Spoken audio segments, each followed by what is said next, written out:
Hello, I'm talking today to those of you specifically out there are thinking about becoming online teachers, specifically probably English teachers. I'm an English teacher or ESL teacher, as they say, English as a second language. A lot of you wonder maybe how to get started. Do I need certification to get started? How much do I charge? Where do I get people, students? I may have all kinds of questions. I've been doing this for some years now. I've been both a regular teacher as a tutor, also a classroom teacher, including teaching some years in LA Unified, teaching fifth graders and third graders. So I have a lot of experience going back like some 25 years as a teacher. So I thought I have a lot to share with you that I could help you with. Okay, your history as a teacher, if you want to start an online teaching, it helps to have a history, a background as a teacher, that you have experience, that you kind of know what you're doing, and you give the student the sense that you know what you're doing. But if you're thinking that you have to have experience or you have to have certification, for some ESL schools, they require of you, especially if you go to abroad to other countries, what they call the TESOL degree or TEFL degree, or I call it alphabet soup. But for some reason, I never got any of them. Never had to. I always found employment at schools, including a fairly well-known one that was started in Japan. It was here in the United States too. I've had big groups, I've taught small groups, I've had a lot of private lesson students, both in person and then later more online. Actually, the very last private lesson student I had at that school where I was at became my very first online student, a Brazilian lady, a lawyer in Brazil, who paid me quite well. I'll talk about pay in a little while. But if you don't have history or certification, what helps to just get started as an online teacher is to have a great desire to do it. You've got to have a great willingness, a desire. You just want to teach. And you can teach people. If your English is good, especially, let's say you were born in the United States and your English is quite good, you're capable of teaching English, especially English as a second language to people who are learning. The great desire comes in. And then you wonder, how do you get students? Word of mouth. Um, I got some from the school where I was at. I told them I made business cards. I started handing them out. And a few of them were my first students, either in-person private lesson students or a couple online. And then recently, in the last year, I actually started advertising on Facebook, not through Facebook advertising, but just on pages. In my case specifically, on some Argentinian pages. My mother was from Argentina, so I had the idea to start advertising to people from Argentina that I'm an English teacher since I am bilingual. And I do teach Spanish as well too, so that's a help. Um, so with Latinos, I have that natural ability that I can understand how they're thinking. They're thinking in Spanish, that the grammar. Because my other students, traditionally, most of them through the years have been Japanese or Korean. It's harder there because you don't always know what they're thinking, what they're trying to say. So another point too, it helps to be bilingual and then to work with people whose first language is maybe your first language or second language. In my case, Spanish is actually my second language. So I started advertising on some Argentinian pages, like about half a dozen or more of them. People got interested and they contacted me, and we worked out the arrangement. I work on Zoom mostly, or Zoom, or also Google Meet. Sometimes I worked on Messenger, a little bit on Skype, traditionally Skype, but Skype's kind of yielded to Zoom. More teachers use Zoom nowadays. Zoom, very good site to use. And I use either the materials, I use books, or I use a lot of screen sharing pages that I like.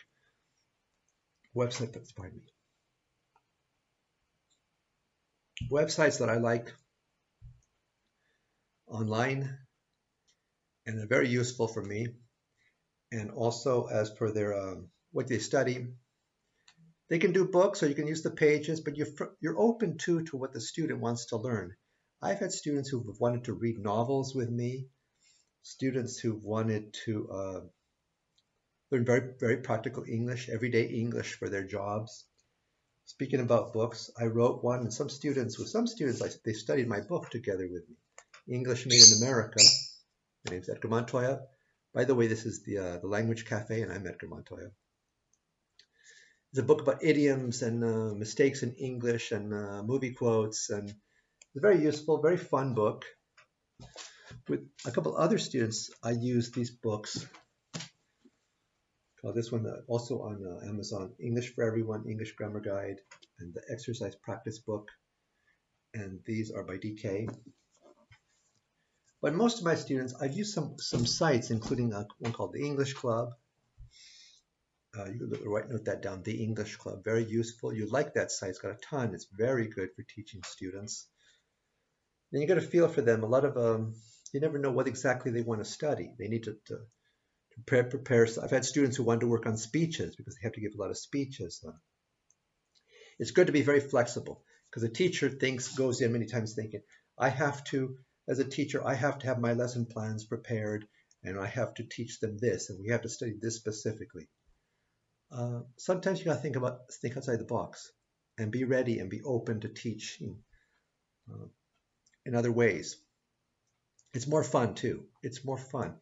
It's sometimes where the student takes you, okay? And I tell them all the time, when you're the only student by yourself, the advantage of being one-on-one, you're the boss, you get 100% of the time, I tell them, you get all the attention, and the class goes at the rate you like, at the pace you like, and they like that very much. So be flexible and be open to what they want to learn, what they need to study, what they feel is important. And a lot of the students just like conversation.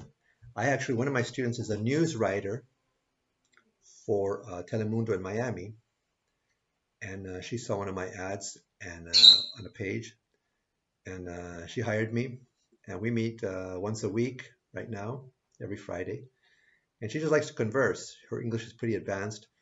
I correct her English and I write notes. Don't always interrupt. Write notes, and then I send her an email later in the day or late in the day, correcting her English, giving her synonyms, other words, the word in English for the Spanish word that she couldn't find the English word for.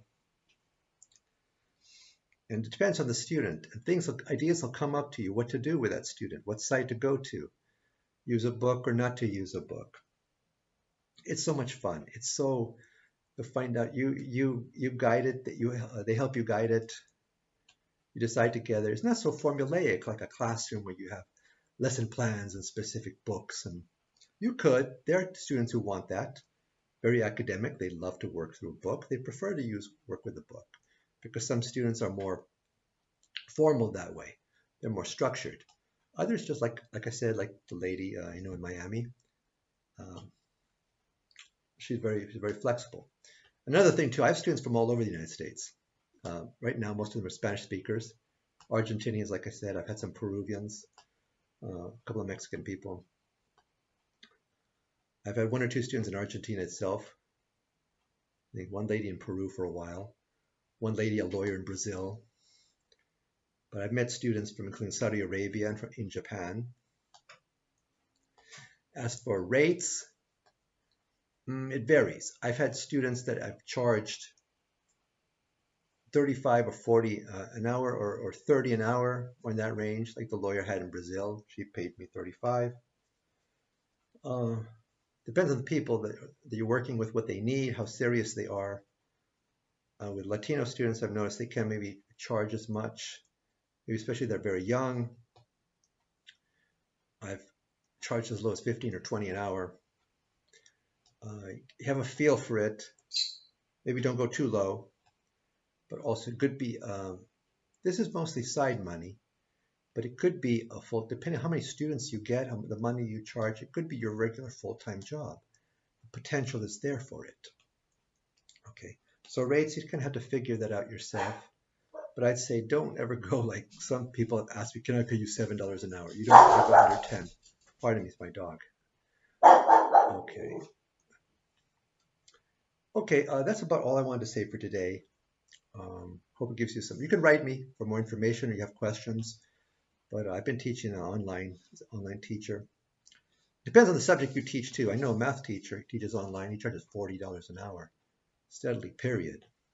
But maybe that's for a lot of people in areas and engineers and stuff that's more in demand. But like I said, if you have, this is Edgar Montoya for the English Cafe, longtime teacher in person and online. Write me if you have any questions, if you have any comments. I'd love to help you to get started. Maybe we can meet online and we can talk some more. Okay, thanks so much. Bye for now.